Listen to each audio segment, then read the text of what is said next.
الحمد للہ العلی العظیم والصلاة والسلام علی رسول الکریم اعوذ باللہ من الشیطان الرجیم بسم اللہ الرحمن الرحیم۔ خواتین و حضرات، ہماری اسلامی تاریخ میں خاندان سلاجقہ کے ایک بادشاہ کے بارے میں یہ روایت بیان کی جاتی ہے تو اس نے ایک مرتبہ اپنے وزراء کی مجلس میں یہ مسئلہ پیش کیا کہ ہماری سلطنت اس وقت اکناف عالم میں پھیل رہی ہے، اس میں ہر سطح اور جو کچھ ہم عامت الناس کی بہبود کے لیے کر سکتے ہیں وہ کر رہے ہیں، لیکن بہرحال ہمارے دشمن بھی ہیں، وہ سرحدوں پر طاق لگائے بیٹھے ہیں، کچھ نہیں کہا جا سکتا ہے کہ وہ کب اس سارے نظام کو درم برہم کر دیں۔ ہم یہ چاہتے ہیں کہ ہمارے وزراء اس پر بھی غور کریں اور اس کے لیے کوئی لائحہ عمل ترتیب دیں۔ انہوں نے اس کے ساتھ یہ بات بھی واضح کرنے کی کوشش کی کہ یہ جتنا کچھ بھی طاق کا امکان محسوس ہو رہا ہے یہ ان لوگوں کی طرف سے ہے جو اللہ کے دین کے بھی دشمن ہیں، مسلمانوں کے بھی دشمن ہیں، اور بہرحال اس کا پورا امکان ہے کہ وہ کسی وقت ہماری کمزوری سے فائدہ اٹھا کر اپنی مقصد براری کے لیے کوئی حرکت کر بیٹھے۔ لوگوں نے بہت کچھ غور و خوض کے بعد ان کو یہ مشورہ دیا کہ جس طرح دوسرے امور سلطنت وزیر با تدبیر کے سپرد ہیں، اسی طرح یہ معاملہ بھی نظام الملک ہی کے سپرد کر دیجیے۔ چنانچہ بادشاہ سلامت نے یہ ذمہ داری ان کو سونپ دی اور ان کے لیے خزانوں کے منہ کھول دیے۔ ان سے کہا کہ جو لے سکتے ہو وہ لے لو، جو خرچ کرنا ہے وہ کرو، تم پر پہلے بھی اعتماد تھا، تم پر اب بھی اعتماد ہے، ہم تمہاری تدبیر کو صحیح سمجھتے اور یہ بھی جانتے ہیں کہ تم اس سلطنت کے خیر خواہ ہو، تمہارے بارے میں یہ گمان نہیں کیا جا سکتا ہے کہ تم اس کو کوئی نقصان پہنچاؤ گے، تم جاؤ، ہماری طرف سے تمہارے پاس پروانہ ہے، جس طرح چاہتے ہو اس مملکت کے دفاع کے لیے اقدامات کرو اور اس بات کی صحیح کرو کہ اس کے دشمن کبھی اس کی طرف میلی آنکھ سے نہ دیکھ سکے۔ وزیر با تدبیر نے بہت عرصے تک جو کچھ وہ سمجھتے تھے وہ کیا، جس طرح سمجھتے تھے کیا، جو تدبیریں وہ اس کے لیے بروئے کار لا سکتے تھے وہ لائے۔ کافی عرصہ گزر گیا تو وزراء میں چیمگوئیاں شروع ہو گئی۔ بادشاہ سلامت نے پھر مجلس بلائی اور یہ پوچھا کہ میں یہ دیکھ رہا ہوں کہ آپ حضرات کچھ عدم اطمینان کا اظہار کر رہے ہیں، ادھر ادھر کچھ اضطراب کی سی فضا ہے، آخر یہ کیا معاملہ ہے؟ تو انہوں نے کہا جی بہت عرصہ ہو گیا، ہمارا خیال یہ تھا کہ نظام الملک قلعے بنائیں گے، ہماری آرزو یہ تھی کہ وہ اس کے لیے بڑے بڑے بند تعمیر کریں گے، ہم نے ہمیشہ یہ خیال کیا تھا کہ وہ اسلحے کی فیکٹریاں لگا دیں گے اور اس کے بعد ہمارے لیے بہت آسان ہو جائے گا کہ ہم اپنی مملکت کے بارے میں اطمینان کی نیند سو سکیں، لیکن اس کے کوئی آثار نظر نہیں آتے ہیں۔ اس میں تو شبہ نہیں کہ ضروری کام ہو رہے ہیں، جو کچھ ہم چاہتے تھے کہ ان کو کرنا چاہیے اس کے کچھ جھلک تو ہم دیکھ رہے ہیں، لیکن جس پیمانے پر جس طریقے سے ان کو روپیہ دیا گیا، ان کو اختیارات دیے گئے، ان کے لیے سارے اسباب فراہم کیے گئے، اس کے کوئی آثار مملکت میں نظر نہیں آتے ہیں، کوئی بڑی فیکٹریاں نہیں بنی ہیں، کوئی بڑی فوج بھرتی نہیں کر لی گئی ہے، اتنا اہتمام جتنا ہم تصور کرتے تھے ہم کو تو کسی گوشے میں نظر نہیں آتا۔ آخر نظام الملک کے تصرف میں اتنا روپیہ دے دیا گیا، خزانوں کے منہ ان کے لیے کھول دیے گئے، آپ نے اپنی طرف سے کوئی کمی نہیں کی ہے، لیکن یہ معلوم نہیں کہ روپیہ کہاں جا رہا ہے، کہاں خرچ ہو رہا ہے، ہمیں تو کم سے کم دفاع کے نقطہ نظر سے اس کے کوئی آثار محسوس نہیں ہوتے ہیں۔ یہ رپورٹ ملنے کے بعد ظاہر بات ہے کہ بادشاہ سلامت نے وزراء کی مجلس برخاست کی، نظام الملک کو بلایا اور اس سے پوچھا کہ یہ تم کیا کر رہے ہو؟ ہم نے تم پر اعتماد کیا، تمہیں ایک ذمہ داری بخشی، ہماری طرف سے کوئی کوتاہی نہیں ہوئی ہے اور ہم نے تم کو یہ کہا تھا کہ تم تیر تفنگ تیار کرو اور کوشش کرو کہ ہماری سلطنت کی طرف کوئی میلی آنکھ سے نہ دیکھ سکے، لیکن ہمیں یہ معلوم ہوا ہے کہ اہتمام تو ہوا، ضروری تقاضے پورے کیے گئے، لیکن جس پیمانے پر، جس شان سے، جس طرح ہم چاہتے تھے، نہ ہمارا خیال ہے کہ کوئی اس کی صورت نظر آ رہی ہے اور نہ ہمارے وزراء کا خیال ہے کہ اس طرح کی کوئی چیز موجود ہے۔ نظام الملک نے دستہ بادشاہ سلامت کی خدمت میں یہ عرض کیا کہ اگر آپ اجازت دیں تو میں یہ عرض کروں کہ میں نے اس سلطنت کے دفاع کے لیے نہایت مضبوط قلعے تعمیر کر دیے ہیں، اپنی طرف سے میں نے اس کا پورا اہتمام کر دیا ہے کہ اس کی طرف کوئی میلی آنکھ سے نہیں دیکھے گا، جو کچھ آپ نے مجھے دیا ہے میں نے پوری دیانتداری کے ساتھ اس کو صحیح مصرف میں خرچ کیا ہے۔ اس کا اطمینان رکھیے کہ کسی جگہ سے بھی اب اس سلطنت کی طرف کسی شخص کے لیے آنکھ اٹھا کر دیکھنے کے کوئی امکانات باقی نہیں رہے ہیں، میں نے جو کچھ کرنا تھا کر دیا ہے، اپنی پوری تدبیر اس کے لیے صرف کی ہے آپ نے غالباً ملاحظہ نہیں فرمایا، ورنہ واقعہ یہ ہے کہ جیسے قلعے میں نے تعمیر کیے ہیں کسی سلطنت میں کم تعمیر ہوئے ہوں گے، جیسے لوگ میں نے تیار کیے ہیں ایسی سپاہ کسی ریاست نے کم دیکھی ہوگی، اور جس طرح کے میر جنود میرے ہاں ہیں یہ واقعہ ہے کہ دنیا میں کہیں آپ کو نہیں ملیں گے۔ تب حیرت سے بادشاہ نے پوچھا کہ تم نے یہ کیا کام کیا ہے؟ ہم نے نہ دیکھا نہ سنا، کم سے کم ہمیں تو ارد گرد نظر نہیں آتا، کیا کوئی زمین دوست تم نے پناہ گاہ بنا کر کیا جہاں یہ سارا اہتمام کر کے بیٹھے ہوئے ہو؟ تو اس نے کہا کہ نہیں حضور والا، آپ اگر آنکھ اٹھائے تو آپ دیکھ سکتے ہیں، میں نے اس پوری سلطنت میں تعلیم گاہوں کا ایسا جال بچھا دیا ہے کہ اس کے بعد جو لوگ یہاں تیار ہوں گے، پڑھیں گے، دین کو سمجھیں گے، دنیا کو سمجھ لیں گے، دنیا کے علوم و فنون کے اوپر ان کو گرفت ہوگی، جس سیرت و کردار کے ساتھ وہ اٹھیں گے اس کے بعد اس قوم کی طرف کوئی شخص بھی میلی آنکھ سے نہیں دیکھ سکے گا۔ تب بادشاہ نے کہا کہ ہاں ہماری سمجھ میں تمہاری بات آئی، اس میں کوئی شبہ نہیں ہے کہ اگر کسی قوم کے اندر کردار کی پختگی ہے، اس کی تعلیم کا معیار صحیح ہے، اس کا نسب و لعن بالکل صحیح طریقے پر اس کی آئندہ نسلوں کو منتقل ہو گیا ہے، تو پھر اس کے بعد دفاع کے باقی تقاضے بہرحال پورے ہو ہی جاتے ہیں۔ اصلی بات یہی ہے جو تم کو انجام دینی چاہیے تھی۔ تعلیم کی یہ اہمیت، یہ واقعہ ہے کہ صرف نظام الملکی کے ہاں نہیں تھی، بلکہ جو شخص بھی بصیرت رکھتا ہے وہ اس بات میں اختلاف نہیں کر سکتا ہے کہ کسی معاشرے کی تعمیر کے لیے، اس کو صحیح نتائج تک پہنچانے کے لیے جس شعبے پر سب سے بڑھ کر توجہ دی جانی چاہیے وہ یہی ہے۔ اس دنیا میں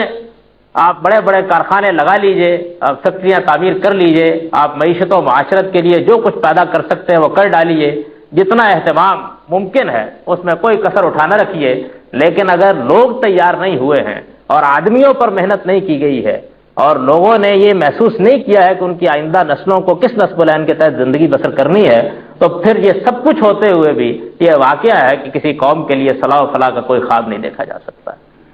ہمارے ہاں ہم مسلمانوں میں اس کی اہمیت کا اس سے اندازہ کر لیجئے کہ ہمارے پیغمبر کی جو بڑی خصوصیت بیان کی گئی ہے وہ یہ بیان کی گئی ہے کہ یعلمہم الکتاب والحکمہ، وہ ان کو قانون و شریعت کی تعلیم بھی دے گا اور حکمت کی تعلیم بھی دے گا۔ نبی صلی اللہ علیہ وسلم نے خود اپنے بارے میں یہ فرمایا کہ وہ اس تو معلمہ، مجھ کو پروردگار عالم کی طرف سے معلم بنا کر بھیجا گیا ہے، میرا کام یہ ہے کہ میں تم کو سکھاؤں اور پڑھاؤں اور تعلیم دوں اور تمہارا زاویہ نظر درست کروں اور تمہیں صحیح نسب العین کی طرف آنکھ اٹھا کر دیکھنے کے لیے آمادہ کروں، تمہاری اس طرح تربیت کر دوں کہ تم فی الواقع ایک صحیح مقصد کے لیے زندگی بسر کرنے والے انسان بن کر دنیا میں جی سکو۔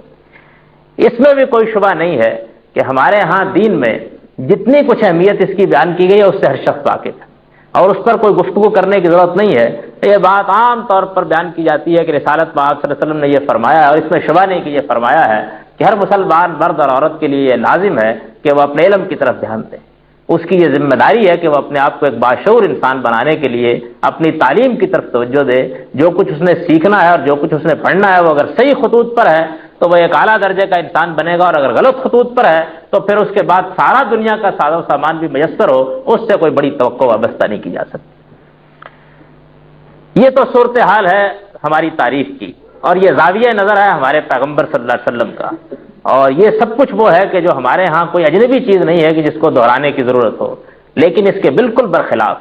ہم مسلمان اس وقت جو صورت اپنے ملک کی اور اپنی امت کی دیکھ رہے ہیں، ایک نظر ڈالنے سے یہ احساس ہو جاتا ہے کہ ہر شعبے کی طرف توجہ ہے، ہر چیز کے بارے میں کچھ نہ کچھ درک رکھنے والے موجود ہیں، ہر معاملے میں کچھ نہ کچھ عمل دخل ہو ہی رہا ہے، لیکن جس چیز کی طرف توجہ نہیں ہے اور جس پر غور کرنے کے لیے کوئی تیار نہیں ہے اور جس کو اہمیت دینے کے لیے کوئی تیار نہیں ہے وہ یہ تعلیم کا معاملہ ہے۔ اس وقت بھی یہ دیکھ لیجئے کہ ہمارے یہاں ایک نئی حکومت معرض وجود میں آئی، اس حکومت نے اپنے سامنے بہت سے مقاصد رکھے، ان کو بڑے شد و مت کے ساتھ بیان کیا۔ اس نے یہ بتایا کہ ہم معیشت کا نظام بالکل نئے سرے سے ترتیب دینا چاہتے ہیں، ہم اس پورے ملک کو خوشحالی عطا فرما دینا چاہتے ہیں، اس کے لیے جو اقدامات بھی ہمارے بس میں ہوں گے ہم کریں گے، ہم فلاں مسئلہ حل کر رہے ہیں، فلاں مسئلہ حل کر رہے ہیں۔ یہ سب کچھ تو ہوا، لیکن یہ واقعہ ہے کہ جس طریقے سے تعلیم کے معاملے میں کسی نظریاتی ریاست میں لوگوں کو متوجہ ہونا چاہیے اس کے کوئی آثار کہیں نظر نہیں آئے۔ ہمارے یہاں شریعت بل منظور کیا گیا، جن لوگوں نے اس کو پڑھا ہے وہ یہ جانتے ہیں کہ اس میں خاص اہتمام سے یہ بات کہی گئی ہے کہ ایک تعلیمی کمیشن قائم کیا جائے گا۔ خیر ہمارے یہاں کمیشن قائم کرنے کی جو تاریخ اس سے پہلے رہی ہے اس کی بنیاد پر کوئی بڑی توقع تو وابستہ نہیں کی جا سکتی، لیکن یہ کہ اگر فی الواقع اس طرح کی کوئی چیز قائم ہوتی ہے تو یہ دیکھ لیجئے کہ لیک بعد خرابی ہے بس یار، 40-42 سال ہونے کو آ رہے ہیں، یہ مملکت وجود میں آئی، اس کا ایک مقصد تھا، اس کے سامنے ایک ہدف تھا، اس کو کسی منزل تک پہنچنا تھا، اس کے بارے میں یہ بتایا گیا تھا کہ اس کو اس طرح تعمیر ہونا ہے۔ اس تعمیر کے لیے کون شخص اس بات سے انکار کر سکتا ہے کہ سب سے زیادہ جس چیز کی طرف توجہ دینے کی ضرورت تھی وہ یہی تھی کہ تعلیم کا قبلہ درست کر دیا جائے، اس کو صحیح منزل کی طرف گامزن کر دیا جائے، لوگوں کی ایسی تربیت کر دی جائے کہ وہ ایک ایسی قوم کے شہری بن کے اٹھیں، ایک ایسی قوم کے فرد بن کر اٹھے کہ جو دنیا میں سر اٹھا کر چل سکے۔ ہم مسلمان اپنے بارے میں یہ جانتے ہیں کہ ہمارے دین کے جس طرح وہ تقاضے ہمیں بہت اچھی طرح معلوم ہے جو بحیثیت فرد ہم سے مطلوب ہے۔ ہمیں معلوم ہے کہ ہم کو نماز پڑھنے کا حکم دیا گیا ہے، ہمیں معلوم ہے کہ ہم کو روزہ رکھنے کا حکم دیا گیا ہے، ہمیں معلوم ہے کہ ہم کو زکوٰۃ دینے کا حکم دیا گیا ہے۔ ہم بہت اچھی طرح جانتے ہیں کہ ہمیں معروف کی پیروی کرنی ہے، ہمیں منکر سے اجتناب کرنا ہے۔ ہم میں ہر شخص اس بات سے آگاہ ہے کہ ہمیں اخلاق عالیہ اپنانے کی تعلیم دی گئی ہے، یہ سب ہم جانتے ہیں۔ لیکن کیا یہ واقعہ نہیں ہے، اور کیا کوئی شخص اس بات کا انکار کر سکتا ہے کہ یہ سب کچھ جو کچھ بھی ہمیں تعلیم دی گئی اور جن چیزوں کا بھی ہم سے تقاضا کیا گیا، اس کے ساتھ ہی ہمیں یہ بھی بتایا گیا ہے کہ تم فرد سے آگے بڑھ کر ایک امت بھی ہو، اور امت کی حیثیت سے تمہاری ذمہ داری ہے کہ تم کو دنیا میں شہادت حق کا فریضہ انجام دینا ہے۔ پوری دنیا میں ہم جس چیز کے مکلف ٹھہرا دیے گئے ہیں وہ یہ ہے، اور قرآن مجید کے الفاظ میں یہ ہے اور پیغمبر کے ارشادات کے مطابق یہ ہے کہ ہم نے اللہ کے دین کی گواہی دنیا کے سامنے دینی ہے۔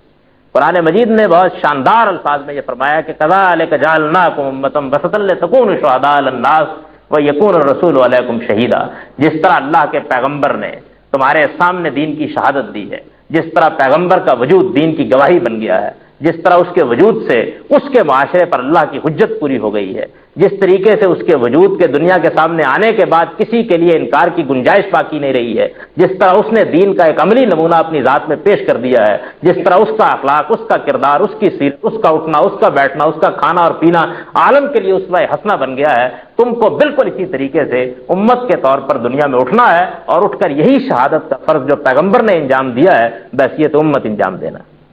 ظاہر بات ہے کہ یہ کوئی معمولی چیز نہیں ہے۔ دنیا میں قومیں بنتی ہیں، قومیں وجود پذیر ہوتی ہیں، قومیں عروج کو پہنچتی ہیں، قومیں زوال پذیر بھی ہوتی ہیں، ان کے اوپر ارتقاء و زوال کے مختلف مراحل بھی آتے ہیں، اور مختلف مراحل سے گزرنے کے بعد تاریخ میں اپنے نقوش چھوڑ کر برے یا بھلے دنیا سے مٹ بھی جاتی ہیں۔ لیکن ہم بحیثیت امت جس ذمہ داری پر فائز ہیں، کوئی شخص اس کا انکار نہیں کر سکتا ہے کہ وہ ذمہ داری شہادت حق کی۔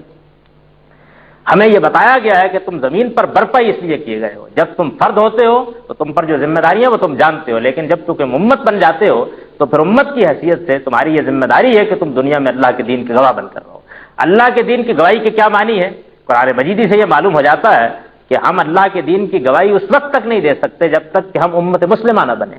امت وسط نہ بنے، خیر امت نہ بنے، جب تک ہم ملت ابراہیم نہ بنے۔ قرآن مجید نے یہ سب تعبیرات اختیار کی ہیں۔ یعنی مطلب کیا ہے؟ مطلب یہ ہے کہ ہماری پوری امت میں بحیثیت مجموعی جو قوم چاہے اور جو فرد چاہے اور جو لوگ چاہے وہ یہ دیکھ رہے ہیں کہ ان کے دین میں یہ حکم ہے، یہ ضابطہ ہے، یہ شریعت ہے، یہ قاعدہ ہے، یہ اخلاق ہے، یہ کردار ہے، یہ اس طرح کے لوگ دنیا میں پیدا کرنا چاہتے ہیں۔ ان کے دین نے جو نظام ان کو دیا ہے وہ اس طرح متشکل ہوتا ہے۔ جب یہ چیز امت کے وجود میں پوری طرح نمایاں ہو جاتی ہے، جس طرح کے خلافت راشدہ میں نمایاں ہوئی، اور اس وقت امت کو دیکھنے کے بعد ہر شخص یہ اندازہ کر لیتا ہے کہ دین جس چیز کا نام ہے وہ یہ ہے، بتانے کی ضرورت نہیں ہوتی، وعظ و تبلیغ کی ضرورت نہیں ہوتی، تقریر کرنے کی ضرورت نہیں ہوتی، دلائل دینے کی ضرورت نہیں ہوتی۔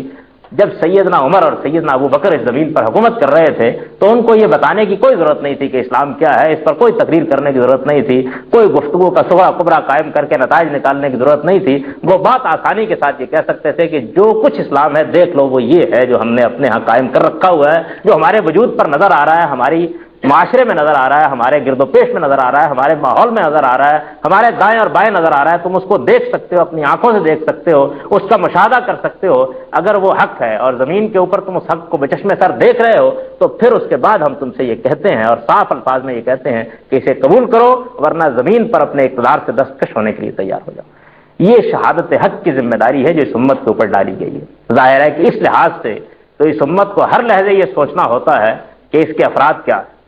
وہ کیا کام کر رہے ہیں، ان کے سامنے نصب العین کیا ہے، وہ افراد مل کر جب معاشرہ بنتے ہیں تو اس معاشرے کی حیثیت ترکیبی کیا ہے، اس کے عناصر کیا ہیں، اس میں کیا چیزیں اقدار کی حیثیت رکھتی ہیں اور کیا چیزیں جن کو قابل نفرت قرار دے دیا گیا ہے، کن چیزوں کو ہدف بنا دیا گیا ہے اور کن چیزوں سے گریز و فرار کے راستے دکھائے جا رہے ہیں۔ ظاہر بات ہے کہ یہ چیز پھر امت کے لیے یہ واقعہ ہے کہ ہر وقت تشویش کی چیز بن جاتی ہے، اور جب تک یہ امت اپنے صحیح منصب پر قائم رہی، اس کے اکابر کے لیے اور اس کے اصاغر کے لیے یہ چیز تشویش کا باعث ہوا ہی کرتی تھی۔ اس میں بھی کوئی شبہ نہیں ہے کہ جب یہ امت اس صحیح مقام پر فائز تھی تو تب اس کی لیڈرشپ، اس کے علماء، اس کے ارباب اقتدار جو کچھ بھی جس ذمہ داری پر فائز تھے وہ ہر وقت اس بات کی فکر میں غلطان رہتے تھے کہ اس امت کو اٹھانا ہے، بڑھانا ہے، عروج تک پہنچانا ہے، دنیا میں گواہی حق کے منصب پر فائز کرنا ہے، یہ بہرحال ہماری ذمہ داری ہے، ہم کو اس ذمہ داری میں اپنے عمر کے حصے میں اپنا فرض انجام دینا ہے۔ یہ چیز کبھی اس امت کے اکابر کی نگاہوں سے اوجھل نہیں رہی ہے۔ آپ اگر اس امت کی تاریخ پڑھ کر دیکھیں تو یہ معلوم ہوگا کہ اس کے برے سے برے ادوار میں بھی، اس وقت بھی جب تاریکی چاروں طرف پھیل رہی ہوتی تھی، اس وقت بھی لوگوں کے اندر یہ چیز موجود ہوتی تھی کہ یہ امت اپنے منصب کو نہ بھولے، اپنی ذمہ داری کو نہ بھولے، اپنے مقام کو نہ بھولے۔ تو فرد کی حیثیت سے جس طرح کہ میں نے عرض کیا، بہرحال یہ ایک بڑی لازمی ذمہ داری ہے کہ آدمی اپنے آپ کو سنوارے، اپنے آپ کو بنائے۔ دین کے معاملے میں اس بات کو بتانے اور سمجھانے کے لیے کچھ استدلال کی ضرورت نہیں ہے کہ اصلی چیز جو فرد سے مطلوب ہے وہی ہے کہ اس کے نفس کا تزکیہ ہو جائے، وہ اپنے نفس کو پاکیزہ بنا لے، اس کے اندر علائشیں دور ہو جائے، اس کا نصب العین درست ہو جائے، وہ دنیا کی مادیت سے تھوڑا سا اٹھ جائے، وہ اپنے آپ کو خاک سے اٹھا کر کچھ اخلاقی کر لے، اوپر دیکھنا شروع کرے، اپنے آپ کو زمین بوس کرنے کے لیے تیار نہ ہو، اس کے اندر وہ رفعت، وہ شان، وہ عروج پیدا ہو جو انسان کی حیثیت سے اس سے مطلوب ہے۔ فرد کی حیثیت سے ظاہر بات ہے جس طرح کہ میں نے عرض کیا جب تزکیہ اس کا نصب العین ہے، اور امت کی حیثیت سے جس طرح کہ میں نے عرض کیا جب شہادت حق اس امت کا نصب العین ہے، تو دونوں ہی اعتبارات سے یہ ذمہ داری اس کے ہر فرد پر بھی عائد ہوتی اور امت پر بحیثیت امت بھی عائد ہوتی، اس کے علماء پر بھی عائد ہوتی، اس کے ارباب اقتدار پر بھی عائد ہوتی۔ غرض یہ کہ جو جس ذمہ داری کے منصب پر جس جگہ جس مقام پر ہے اس پر اس کی حیثیت اور اس کی استطاعت کے مطابق عائد ہوتی کہ وہ یہ سوچے کہ اس امت کو مجھے کس مقام پر کھڑا کرنا ہے۔ اور ظاہر بات ہے کہ وہ مقام،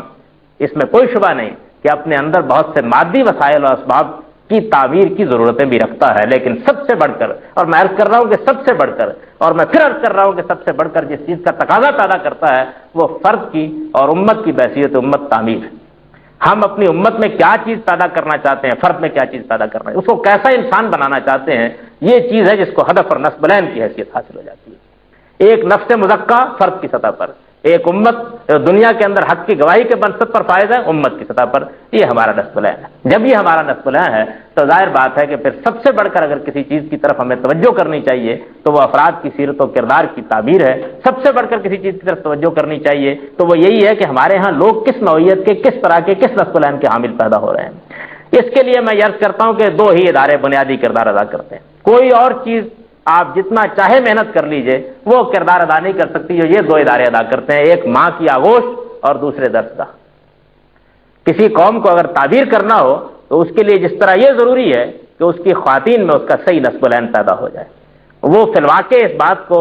اپنے سامنے ایک ہدف کی حیثیت رکھ لیں کہ ان کو آئندہ نسلوں کی تربیت کس طرح کرنی ہے۔ ماں کی آغوش سے بہتر کوئی تربیت گاہ نہیں، اس کا کوئی متبادل ہی نہیں ہے۔ یہ واقعہ ہے کہ نعم البدل کا لفظ بھی اس کے لیے موجود، اس کا کوئی متبادل ہی نہیں ہے، اس کے لیے ہزار اہتمام کر لیجئے، لیکن وہ بات کہ جو ماں کی آغوش میں میسر آتی ہے اور اس کے زیر تربیت رہ کر میسر آتی ہے اور اس کی شفقت سے میسر آتی ہے اور اس کے نصب العین کو صحیح طریقے پر اپنے سامنے رکھ لینے سے میسر آتی ہے، وہ کسی اور چیز میں میسر نہیں آتی۔ اور ظاہر ہے کہ پہلے مرحلے میں تو بچے کو سب سے پہلے وہی چیز میسر آتی ہے، وہی اس کی درسگاہ ہے، اسی سے وہ سیکھتا، اسی سے صحیح اقدار اخذ کرتا، اسی سے اپنے نصب العین کو متعین کرتا، اسی کی روشنی میں یہ دیکھتا کہ مجھے کہاں پہنچنا ہے، جو آئیڈیل وہ متعین کر دیتی، جو مثالیں وہ اس کے سامنے رکھ دیتی، جن چیزوں کا جذبہ اس میں پیدا کر دیتی، وہی یہ در حقیقت جو پہلے مرحلے میں اس کی کردار کی تعمیر و تشکیل میں کام آتا ہے۔ اس کے بعد دوسری چیز تعلیم، درسگاہ، اساتذہ، جہاں اس کو بھیجا جاتا ہے۔ اب اس نے تربیت پانی ہے، کچھ پڑھنا ہے، کچھ سیکھنا ہے، آدمی بننے کے لیے اپنی کچھ تعبیر کرنی ہے، کچھ علوم و فنون میں درک حاصل کرنا ہے۔ یہ مقام ہے کہ جہاں پھر استاد کا کردار شروع ہوتا ہے۔ اگر ان دونوں حقیقتوں کو مانا جا رہا ہے تو میں عرض کرتا ہوں کہ ہمارے ہاں یہ دونوں کی دونوں چیزیں، یہ دونوں کے دونوں انسٹیٹیوشن، یہ دونوں کے دونوں ادارے، یہ واقعہ ہے کہ کسی کی توجہ کا بھی ہدف نہیں۔ ہم اس بات کو بالکل فراموش کر بیٹھے کہ یہ جو کچھ ہم جن رہے ہیں، یہ جن آغوش میں تربیت پانا ہے وہ کیا ہے، کون ہے، کہاں ہے، کس مقام پر کھڑی ہے، کس طرف دیکھ رہی ہے، ان کا نصب العین کیا ہے، وہ کس طرح سوچتی ہے، ان کے دنیا میں زندگی گزارنے کے کیا اطوار ہیں، ان کے سامنے اب کیا چیزیں اصل اور کیا چیزیں فرع کی حیثیت اختیار کر گئی ہیں، انہوں نے اس امت کے نصب العین کو کہاں تک سمجھا ہے، ان کے نفوس کا کہاں تک تزکیہ ہوا ہے، ان کے اٹھنے اور بیٹھنے کے آداب کی کیا تربیت ہوئی ہے، انہوں نے اپنے لیے کیا اقدار متعین کر لی ہیں، اس کو ہم فراموش کر بیٹھے، اور اس حد تک فراموش کر بیٹھے کہ اب ہم کو اس جانب توجہ ہی نہیں ہوتی ہے کہ ہم یہ دیکھیں کہ جہاں ہماری آئندہ نسلوں نے سب سے پہلے تربیت پانی ہے اس کے معاملے میں ہمارے اندر کچھ حساسیت کا عنصر پیدا ہو جائے۔ لیکن بہرحال یہ اس وقت میرا موضوع نہیں ہے، میں دوسری چیز کی طرف آ رہا ہوں۔ دوسرا پہلو جس طرح کہ میں نے عرض کیا تعلیم کا، دوسری چیز بڑی اہمیت کی حامل جس طرح کہ میں نے اپنی تمہید میں یہ بات عرض کر دی کہ بڑی اہمیت کی حامل کوئی قوم اگر اپنی درسگاہوں پر توجہ نہیں دیتی، اپنے اساتذہ پر توجہ نہیں دیتی، اپنے طلبہ پر توجہ نہیں دیتی، اپنے ماحول کو تعلیم کے لحاظ سے متعین زاویوں پر استوار نہیں کرتی، تو اس کے معنی یہ ہے کہ وہ در حقیقت اس زمین کے اوپر جیتے ہوئے، بستے ہوئے، کھاتے ہوئے، پیتے ہوئے اپنے لیے خودکشی کا سامان کر رہی ہے۔ اس کے معنی اس کے سوا کچھ نہیں۔ اس کے معنی یہ ہے کہ در حقیقت روحانی طور پر وہ قوم اپنی موت کا سامان کر رہی ہے۔ وہ جس درسگاہ میں اپنے بچوں کو بھیجتی ہے اور پھر یہ سوچ کے بغیر بھیجتی ہے کہ وہاں ان کو کیا دیا جانا ہے، انہوں نے کیا پانا ہے، کس طرف جانا ہے، کس نصب العین کے تحت اپنی زندگی تعبیر کرنی ہے، سوچے بغیر بھیجتی ہے، تو اس کے معنی یہ ہے کہ وہ اپنے پروانہ موت پر دستخط کر رہی ہے اور ہر لحظے اپنے لیے ایک نیا مقصد تیار کر رہی ہے۔ اس کے معنی اس کے سوا کچھ نہیں۔ ہمارے ارباب اقتدار، ہمارے علماء، ہمارے زعماء، ہمارے ہاں جو لوگ بھی کچھ عقل و بصیرت رکھتے ہیں، معاملات کو سمجھتے ہیں، اس قوم کی تعبیر کرنا چاہتے ہیں، یہ ان کے لیے لمحہ فکریہ ہے۔ ان کو پوری توجہ کے ساتھ اس بات پر غور کرنا چاہیے کہ کیا فی الواقع ہم اس معاملے میں اپنی قوم کی تعبیر کے تقاضے پورے کر رہے ہیں یا اس معاملے میں ہمارا نقطہ نظر گریزی کا نقطہ نظر ہے۔ اس صورتحال کو سامنے رکھتے ہوئے اب میں بہت مختصر طریقے پر چند گزارشات اس باب میں پیش کرنا چاہتا ہوں کہ اس وقت ہمارا جو تعلیمی نظام ہے، اس تعلیمی نظام میں بعد نظر میں اور دقت نظر سے بھی کیا کیا چیزیں ہیں کہ جو ایک صاحب بصیرت کو محسوس ہو سکتی ہیں، وہ اندازہ کر کے متعین کر سکتا کہ یہ چیزیں ہمارے قومی اور ہمارے مذہبی نصب العین کے بالکل خلاف ہیں۔ یہ چیزیں ہیں کہ جن کے ذریعے سے ہمارے ہاں فرد کی صحیح تعبیر کے بجائے اس کی شخصیت میں بگاڑ کا سامان کیا جا رہا ہے، اور یہ چیزیں جس کی بنیاد پر یہ امت کبھی بھی اپنے صحیح منصب کو پہچاننے کی طرف نہیں آ سکتی ہے، بلکہ اپنے منصب کو دن بدن فراموش ہی کرتی ہے۔ تو مجھے مختصر طریقے پر اب یہ عرض کرنا ہے کہ اس معاملے میں جو کچھ میں سمجھ سکا ہوں، جس طرح کے میں دیکھ سکا ہوں، جس طرح کے میں نے اپنے حقیر علم کی حد تک مطالعہ کیا ہے، اور جس طرح کے میں اس معاملے کو اپنے زاویہ نظر سے محسوس کرتا ہوں، وہ بیان کرتا ہوں۔ ہمارے ہاں جو نظام تعلیم اس وقت قائم ہے، اس کا سب سے بڑا حادثہ، سب سے بڑا المیہ یہ ہے کہ وہ نظام تعلیم وحدت سے محروم ہے۔ اگر آپ غور کر کے دیکھیے تو کسی قوم میں جب آپ تعلیم کا کوئی نظام بناتے ہیں تو پھر اس کے بعد ہی آپ یہ توقع کر سکتے ہیں کہ اس قوم کے اس تعلیمی نظام کا کچھ پرتو کسی نہ کسی حد تک اس کی قومی زندگی میں نظر آئے گا۔ ہمارے ہاں ہر شخص وحدت پر درس دیتا ہے، ہر آدمی جہاں دیکھیے امت کو متحد ہونا چاہیے، ایک جان بن جانا چاہیے، اس کو ایک مقام پر کھڑے ہو جانا چاہیے۔ فرقہ بندی ایک لعنت ہے، اس سے اٹھ جانا چاہیے، بلند ہو کر سوچنا چاہیے، لوگوں کو اپنے اندر وسعت پیدا کرنی چاہیے، ان کی نظروں میں رفعت ہونی چاہیے، ان کو اعلیٰ اقدار کے لیے زندگی بسر کرنی چاہیے، وہ ایک دوسرے کے ساتھ جڑ کر رہے، ان کے اندر تعصب نہیں ہونا چاہیے، ان کے اندر ایک دوسرے کی ٹانگ کھینچنے کے دائیات نہیں ہونا۔ یہ تقریر ہر جگہ آپ سن لیں گے اور بہت فصاحت و بلاغت سے ہمارے ممبروں پر بھی ہو رہی ہے اور ہماری مجالس میں بھی ہو رہی ہے، ہر جگہ سن لیں گے۔ لیکن اگر کوئی آدمی یہ پوچھے کہ جناب والا جس قوم کے نظام تعلیم کو آپ نے ایک نہیں، دو نہیں، تین نہیں، 4 خانوں میں بانٹ رکھا ہوا ہے، یہ کیسے آپ توقع کر سکتے ہیں کہ اس کے اندر وحدت پیدا ہو سکتی؟ یہ توقع ایک عبث توقع ہے۔ اس کے معنی یہ ہے کہ در حقیقت ہم نے وہ پالیسی اپنا لی ہے کہ ہم ان منبعوں کو تو اور زیادہ پانی فراہم کر رہے ہیں جہاں سے سیلاب اٹھ رہا ہے، لیکن بند باندھنے کا کچھ تھوڑا بہت سامان کر لیتے ہیں۔ یہ بات یاد رکھیے کہ اگر سیلاب جہاں سے اٹھ رہا ہوتا ہے ان منبعوں کو بند نہ کیا جائے اور آپ بند باندھتے چلے جائیں تو تھوڑی دیر کے لیے اپنے آپ کو غلط فہمی میں تو مبتلا کر سکتے ہیں، لیکن پانی پھر ان بندوں کے اوپر سے اچھلتا ہے اور پھر اس کے بعد جیسے اس نے عام اپنی فطری طریقے پر بہانا ہوتا ہے اس سے زیادہ بڑے پیمانے کے اوپر بستیوں کو غارت کر دیتا ہے۔ یہ ہمیشہ ہوتا ہے۔ ہمارا اس معاملے میں بالکل وہی طریقہ ہے، یعنی ہم اصلاح کے لیے بہت گفتگو کریں گے، بہت باتیں کریں گے، لیکن وہاں سے جہاں سے اصلاح کبھی ہوئی نہیں، وہ لوگ جو ہمارے ہاں ماؤں کی آغوش میں پرورش پا کے آ گئے اور ہماری تعلیم گاؤں میں پڑھ کر آ گئے اور ان قتل گاؤں سے اپنی موت کے پروانے لے کر آ گئے، ان کو آ جانے کے بعد اگر آپ یہ درس دیتے ہیں کہ اب تمہارے اندر یہ اور یہ خصائص اور یہ اوصاف پیدا ہونے چاہیے، تو وہ بچپن اور وہ لڑکپن اور وہ جوانی جس میں انہوں نے پڑھا، سمجھا، جانا، غور کیا، جس میں ان کی تربیت ہوئی، ان کی شخصیت کی تشکیل ہوئی، ان کی فطرت کی تعمیر ہوئی، وہ سارے کے سارے مراحل تو نظر انداز ہو گئے۔ اب وہ بات کیا سنیں گے اور بات کیا کہیں گے اور ان تک آپ کا پیغام کیا پہنچے گا؟ آپ کہیں گے تو صورتحال وہی ہوگی کہ زبانیں یارے بند ترکی و بند ترکی نوی دانو۔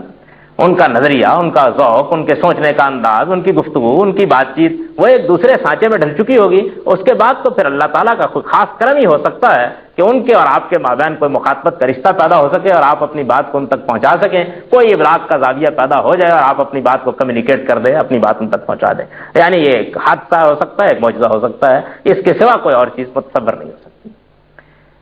یہ نظام کس طرح سے مختلف خانوں میں بٹا ہوا ہے؟ سب سے پہلے تو یہ دیکھ لیجئے کہ اس میں ایک بڑی تقسیم مذہبی اور غیر مذہبی نظام تعلیم کی، یعنی ہمارے ہاں مذہبی تعلیم کا ایک بالکل الگ نظام ہے، دینی مدارس کی صورت میں۔ اس مذہبی نظام تعلیم کی کیا صورت ہے؟ اگر کبھی آپ ان مدارس میں جائیں اور وہاں جا کر اس نظام کا جائزہ لیں اور وہاں جا کر کبھی پڑھیں اور کبھی اپنے بچوں ہی کو بھیج کر دیکھیں کہ وہ کیا چیز ہے،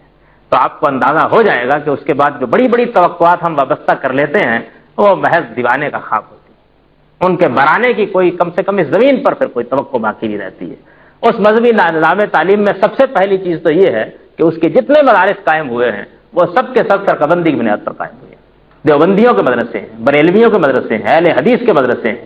یہ واقعہ کہ اپنے پورے ملک کو دیکھ لیجئے، یعنی جس مکتب فکر نے بھی یہ چاہا ہے اس نے اپنا ایک مدرسہ قائم کر لیا ہے۔ ظاہر بات ہے کہ جب ایک بچے کو تعلیم دیتے وقت آپ اس کو بچپن ہی سے اہل حدیث بنا رہے ہیں، دیوبندی بنا رہے ہیں یا بریلوی بنا رہے ہیں، کسی ایک خاص فرقے میں باندھ رہے ہیں، کسی خاص نقطہ نظر کے مطابق اس کی تربیت کر رہے ہیں، اور وہ نقطہ نظر اپنے اندر بھرل تعصب بھی رکھتا ہے، حمیت بھی رکھتا ہے، اپنے اساتذہ کے ساتھ ایک تعلق بھی رکھتا ہے، اس میں جو کچھ آپ پڑھا رہے ہیں وہ اسی طریقے سے پڑھا رہے ہیں کہ وہ پورے تسلط کے ساتھ اس کے ساتھ وابستہ ہو جائے، تو پھر اس کے بعد جب وہ باہر نکلے گا تو نکلنے کے بعد آپ یہ کیسے توقع کر سکتے ہیں کہ پھر وہ دیوبندیت سے بالاتر ہو کر اور بریلیت سے بالاتر ہو کر اور اہل حدیث ہونے سے بالاتر ہو کر ملت کے مجموعی مفاد میں سوچے گا؟ وہ قرآن و سنت کو دین کی اساس قرار دے گا، وہ اس جگہ پر کھڑا ہو جائے گا کہ جہاں پر ایک مسلمان کو فی الواقع کھڑا ہونا چاہیے، اور وہ فرقہ بندیوں کے ان تمام حصاروں کو ڈھا دے گا اور اس سے آگے بڑھ کر امت کی وحدت کا علمبردار ہو جائے گا۔ یہ کس طریقے سے ممکن ہے؟ پھر جو نظام تعلیم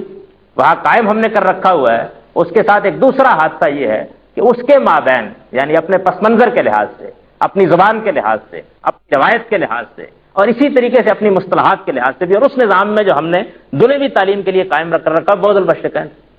جو لوگ وہاں پڑھتے ہیں ان کو کچھ معلوم نہیں ہوتا کہ یہ دنیا کہاں پائی جاتی ہے، اس میں کیا اسباب و وجود ہے، یہاں لوگ کس طریقے سے سوچتے ہیں، یہاں کس طریقے سے معاملات آگے بڑھ رہے ہیں، ان کا ذہن کس طرح تشکیل پا رہا ہے، وہ اس سے واقف نہیں ہوتے۔ ان کی زبان سے، ان کی اصطلاحات سے، ان کے سوچنے کے انداز سے بالکل نہ آگا، اور بالکل یہی معاملہ ظاہر بات ہے کہ ان کے ساتھ ان کے معاملے میں ہو جاتا ہے۔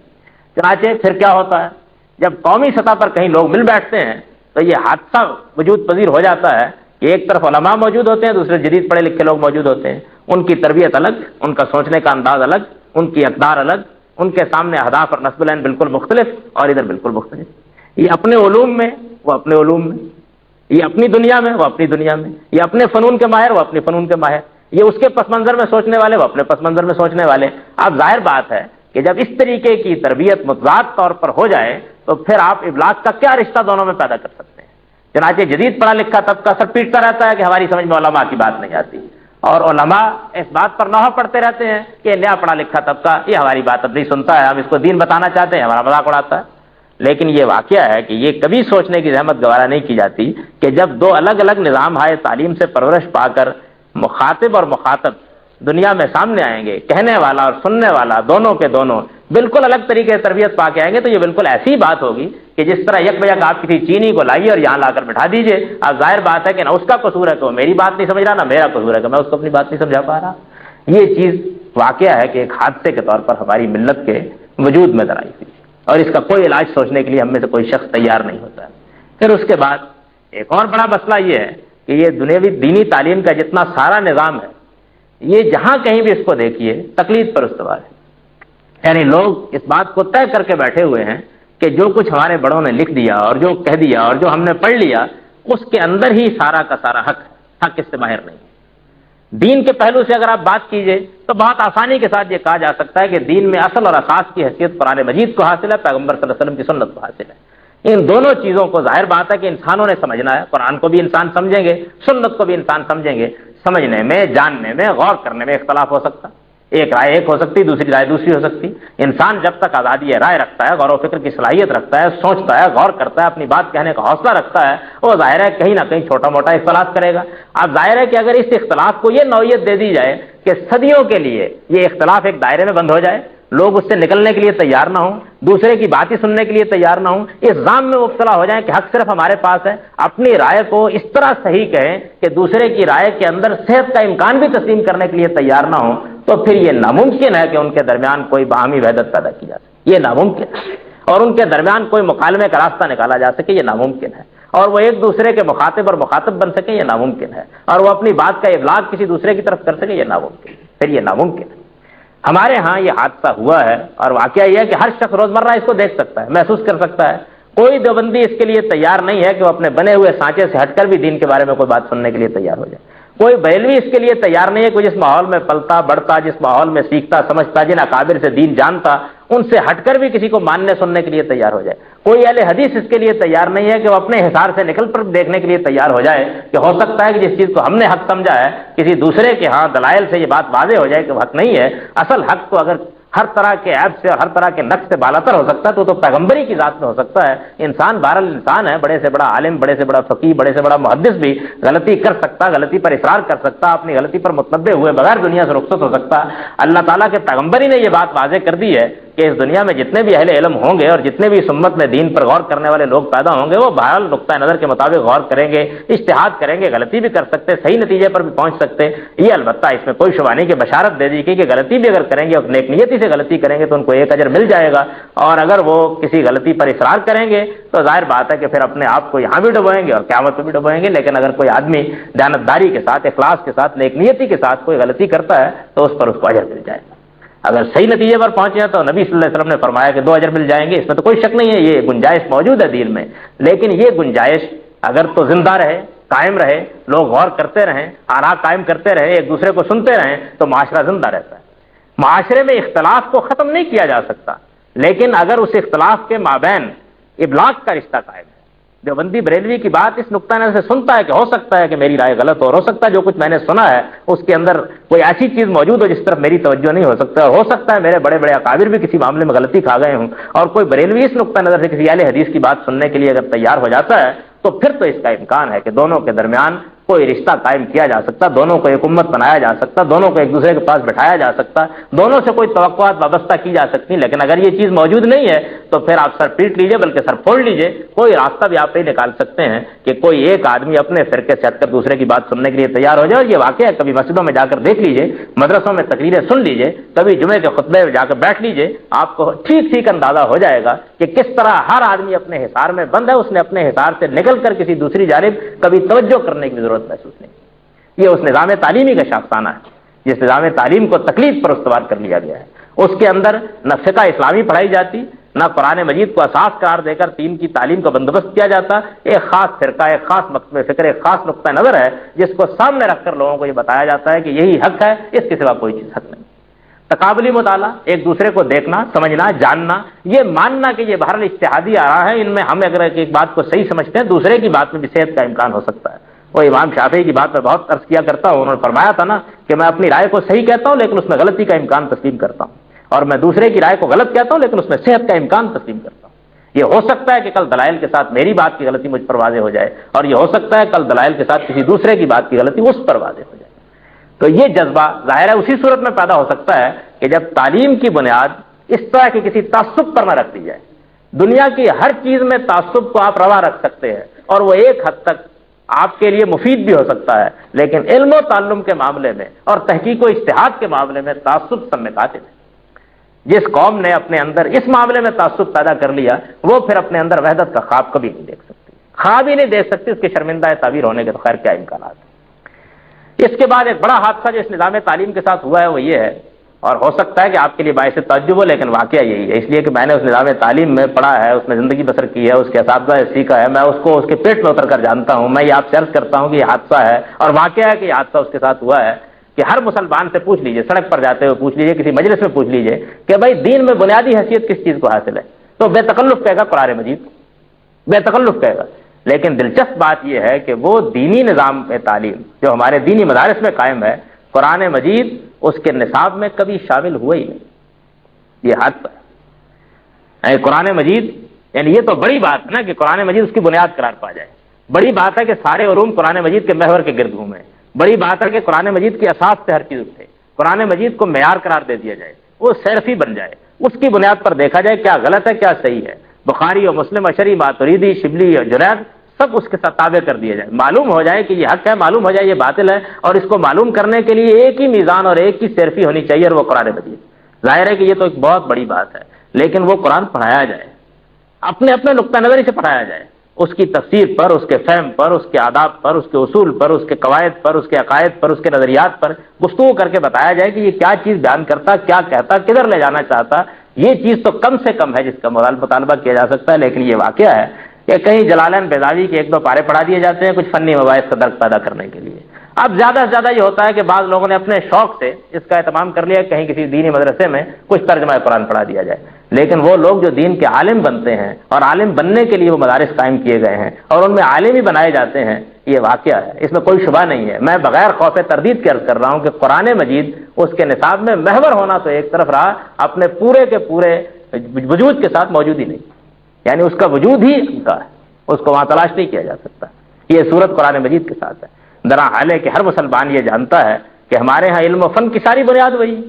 دین کے اندر جس چیز کو اساس کی حیثیت حاصل ہو سکتی ہے وہی ہے۔ اگر کسی شخص کو دین کا عالم بننا ہے تو سب سے پہلے تو اس کو قرآن مجید کا عالم ہونا چاہیے۔ اگر وہ قرآن مجید کا عالم نہیں ہے، منطق اس نے پڑھی ہے، فلسفہ اس نے پڑھا ہے، فقہ اس نے پڑھی ہے، اعناف کی آراء سے واقف، حنابلہ کی آراء سے واقف، موالیک کی آراء سے واقف، ایک ایک کی رائے سے واقف، جتنا چاہے واقف ہو، لیکن اگر وہ قرآن مجید کو نہیں جانتا، اس کو نہیں سمجھتا، اس کی زبان سے واقف نہیں، اس کے ادب سے واقف نہیں، اس سے استنباط کے اصول نہیں جانتا، اس طرف براہ راست رجوع نہیں کر سکتا، اس سے بات نہیں سمجھ سکتا، اس کو میزان نہیں بنا سکتا ہے، تو اس علم سے باہر جھونکے گا جاتا، اس کا کیا فائدہ اور اس کا کیا حاصل؟ دین کی اساس اور بنیادی جب آپ کے پاس موجود نہیں ہے تو پھر باقی کسی چیز کے بارے میں کیا توقع کی جا سکتی ہے؟ تو قرآن مجید کی اس حیثیت کے اوپر تو مجھے گفتگو کرنے کی ضرورت نہیں ہے کہ دین میں اس کا کیا مقام ہے۔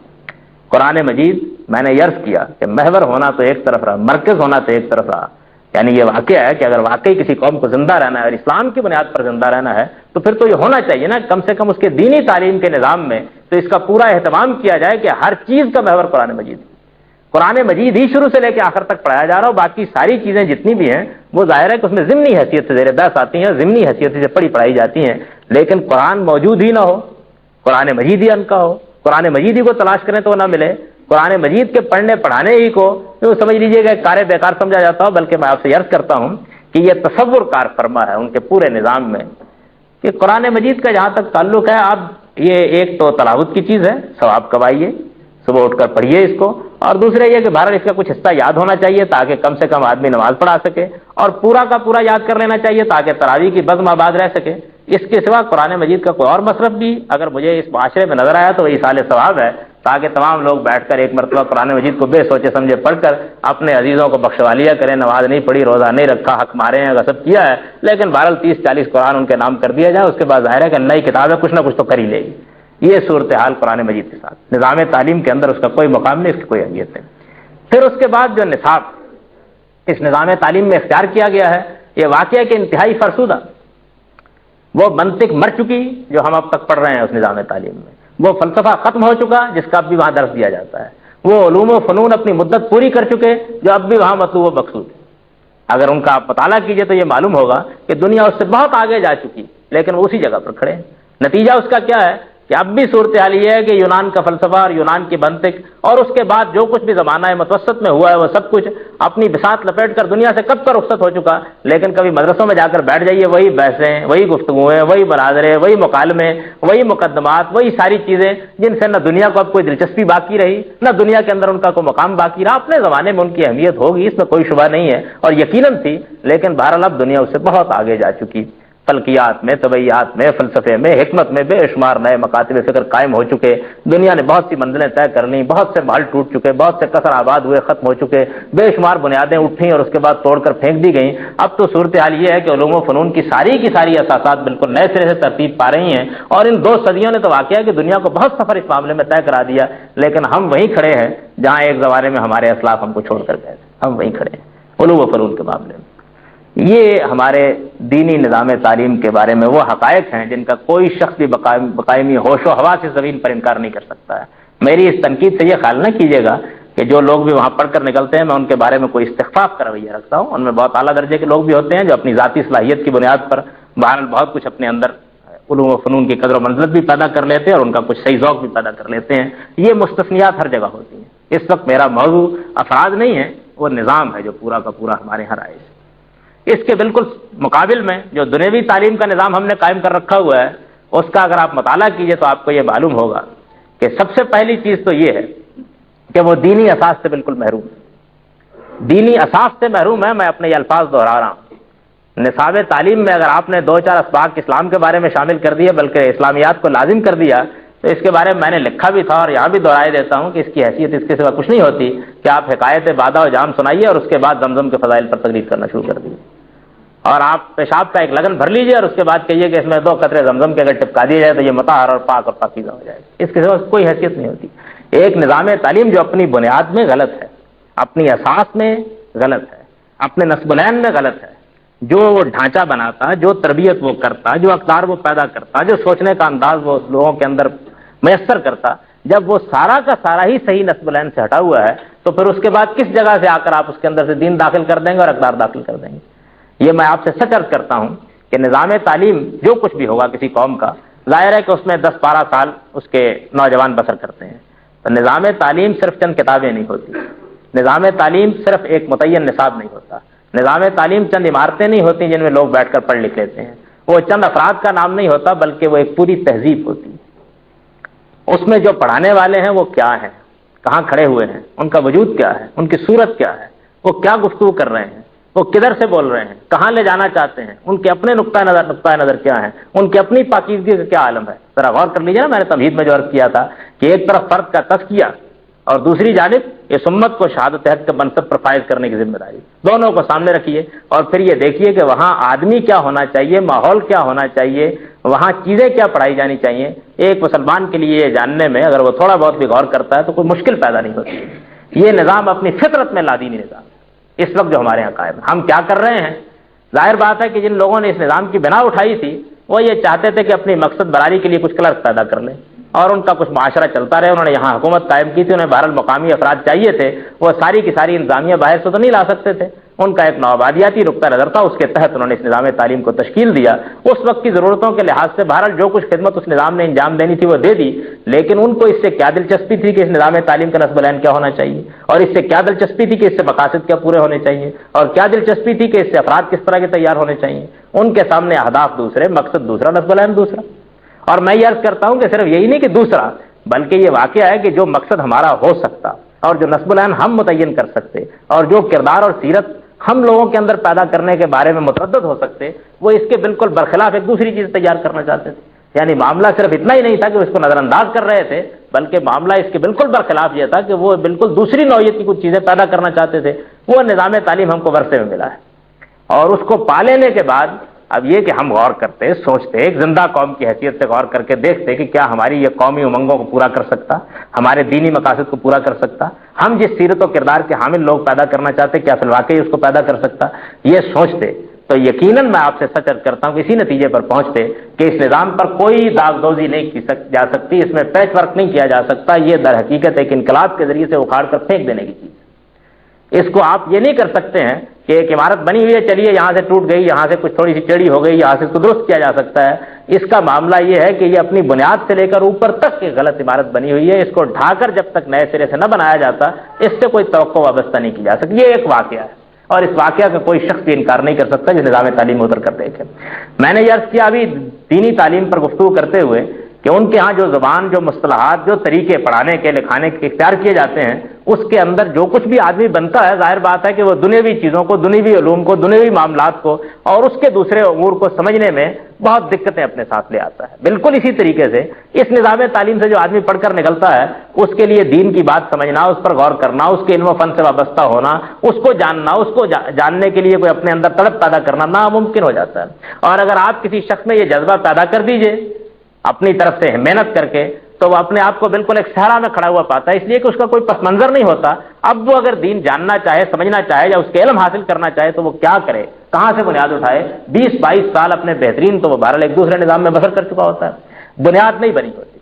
یعنی یہ یوں سمجھ لیجئے اس بات کو کہ ایک نئے نظام تعلیم میں فرض کر لیجئے کہ ایک طالب علم نے تربیت پائی ہے، اس نے انجینئرنگ کی ہے، اس کو ڈاکٹر بنا ہے، اس نے عام طریقے پر کوئی چیز حاصل کی ہے یا کسی اور نوعیت کی تعلیم پائی ہے۔ آپ اسے کسی فن کی اگر تعلیم دینا چاہیں تو اس کو ایک نئے سرے سے پیدا کرنے کی ضرورت نہیں ہے، بنیاد موجود ہوتی ہے۔ آپ اس کی بنیاد کے اوپر کوئی تعلیمی ادارہ قائم کر کے، کوئی تعلیم و تربیت کا بندوبست قائم کر کے اس کو تھوڑے عرصے میں تربیت کر سکتے۔ لیکن اگر آپ اس کو دین بتانا چاہیں اور دین سکھانا چاہیں اور دین کا علم دینا چاہیں تو پھر ایک نیا آدمی پیدا کرنا پڑتا ہے، اور نیا آدمی پیدا کرنا کوئی آسان کام نہیں ہے۔ یعنی یہ بوجھ البشکین ہے جو فی الواقع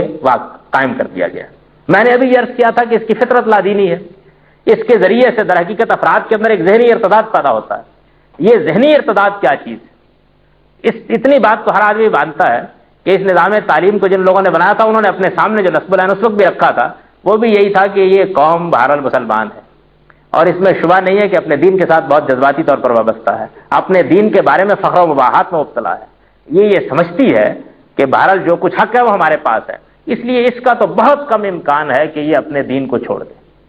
اور اس وجہ سے بھی اس کا بہت کم امکان ہے کہ اپنے دین کو چھوڑ دے کہ جو کچھ مقابلے میں پیش کیا جائے گا وہ اس قابل نہیں ہے کہ جس طرح کا بھی تھوڑا بہت دین ان کے اندر موجود ہے اس سے سامنے بھی کھڑا ہو سکے۔ لیکن ہم اتنی کوشش تو کر سکتے ہیں اور اس کو تو نصب العین بنا سکتے کہ اس قوم کے لوگوں کو ہم کم سے کم اگر مسلمان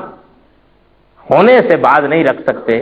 تو ان کو اسلام کے معاملے میں ایسے شکوک میں ایسے شبہات میں مبتلا کر دیں کہ جس کے بعد وہ مسلمان کہلاتے ہوئے بھی اپنی مسلمانی سے آہستہ آہستہ ہاتھ دھو بیٹھیں۔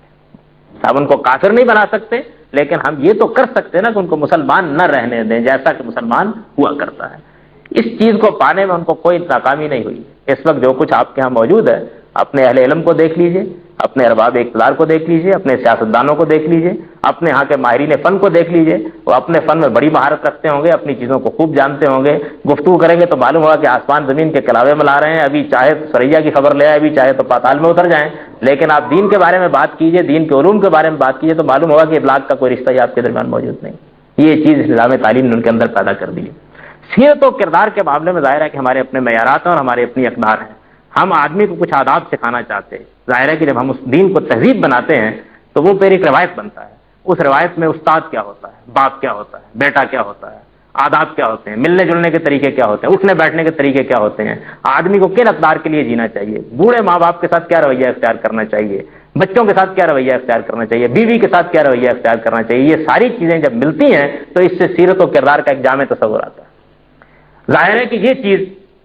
پوری کی پوری تہذیب کو نئے سرے سے ایک نئے نقطہ نظر سے استوار کرتی ہے۔ اگر آپ اس کی بنیادوں کو کسی دوسرے زاویے سے استوار کر دیں تو پھر اس کے بعد آپ حکم سنائیں گے معلوم ہوگا نہیں پہنچا، بات بتائیں گے معلوم ہوگا نہیں سنی، آپ کسی چیز کو پیدا کرنا چاہیں گے معلوم ہوگا کہ اس کے لیے کوئی راستہ ہی موجود نہیں ہے، آپ دیواروں سے مخاطب ہوں گے اور یہ معلوم ہوگا کہ آپ جو کچھ کہتے ہیں وہ آپ ہی تک واپس آ جاتا ہے، اس کو وہاں تک پہنچانے کے لیے آپ کو کوئی راستہ نہیں مل رہا، یہ اس کا لازمی نتیجہ نکلے گا۔ چنانچہ اس وقت جو کچھ بھی ہماری یہ تعلیم گاہیں ہم کو دے رہی ہیں، اگر کبھی آپ غور کریں تو یہ معلوم ہو جائے گا کہ سیرت و کردار کے لحاظ سے، نصب العین کے لحاظ سے، اپنے نقطہ نظر کو دوسروں تک پہنچانے کے لحاظ سے، اپنی تہذیبی اقدار کے لحاظ سے ہم اپنے اندر جو حمیت چاہتے تھے، جو فہم چاہتے تھے، جو بصیرت چاہتے تھے وہ اب کہیں نہیں ملتی۔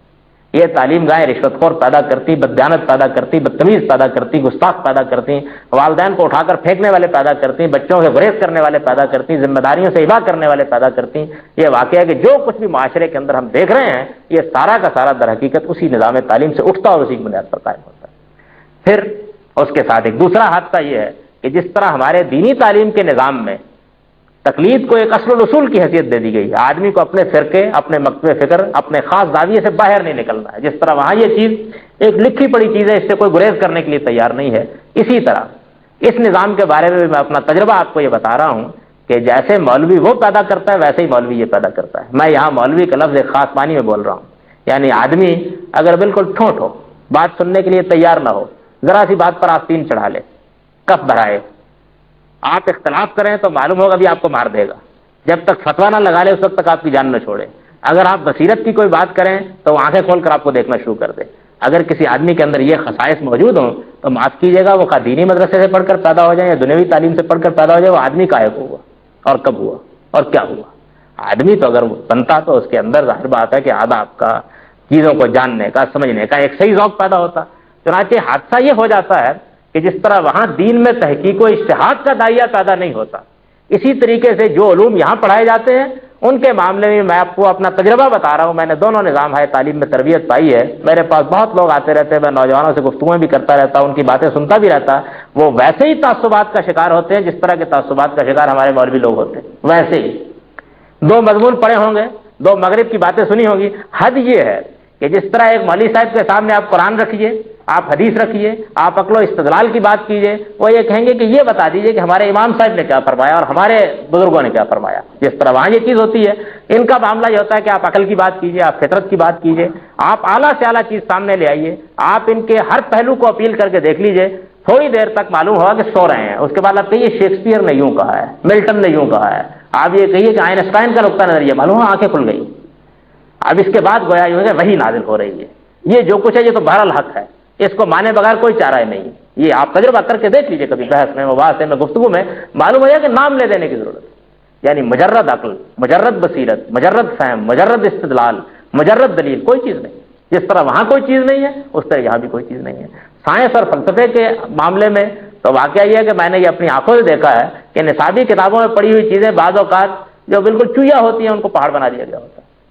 اور آپ اگر ان پہ غور کر کے ان کو بتائیے کہ حضور اس کی اساس یہ ہے, اس کی بنیاد یہ ہے, یہ آپ کیا فرما رہے ہیں, لیکن معلوم ہوگا کہ جو ان بیچاروں نے وہاں پڑھ لی ہے بس آپ کوٹ کر دیجیے. اس کے بعد کسی آدمی کا نام لے دیجیے بڑا سا, اور بڑا سا نام بے شک جھوٹ لے دیجیے, اور اس کے بعد دو چار فکریں اپنی طرف سے گھڑ کے بے شک بول دیجیے. آپ یہ حیرت انگیز مشاہدہ کر لیں گے کہ آپ کا سارا استدلال جو کچھ بھی ہوگا بہت وقیع, بہت قابل قدر قرار پا جائے گا. معلوم ہوگا کہ اب آدمی سمجھتا ہے کہ ایک صاحب علم سے گفتگو کر رہا ہے. وہ جھوٹی بات ہے. میں نے اپنی آنکھوں سے دیکھا بعض اوقات ہمارے یہاں حلقے جو بنتے ہیں ان میں لوگ گفتگو کر رہے ہوتے ہیں, بڑے بڑے چند نام انہوں نے لے دیے, اس کے بعد دو چار کتابیں پڑھی کسی نے بھی نہیں ہوتی. وہ یہ خیال کرتے ہیں کون سا مخاطب نے پڑھی ہے, ان کو بیان کر دیا. یہ مغربی مفکرین نے فرمایا ہے. بے شک وہاں کا جو نسخہ ترتیب پا کے آیا ہے وہ آپ کو اگر پلایا جائے تو آپ موت ہی سے ہم کنار ہو جائیں. لیکن یہ عطائیوں کا معاملہ یہی ہوتا ہے, وہ چونکہ خود مجتہد نہیں ہوتے, نسخہ پلاتے چلے جائیں گے. آدمی مرتا ہے تو مرے, جیتا ہے تو جیے. یہ صورتحال وہاں بھی ہو جاتی ہے. میں نے جس طرح جذباتی ان لوگوں کو دیکھا ویسا ہی جذباتی ان لوگوں کو دیکھا. جیسے کپ موت میں بھرنے والے, آستینیں چلانے والے ان لوگوں کو دیکھا ویسے ہی ان کو دیکھا.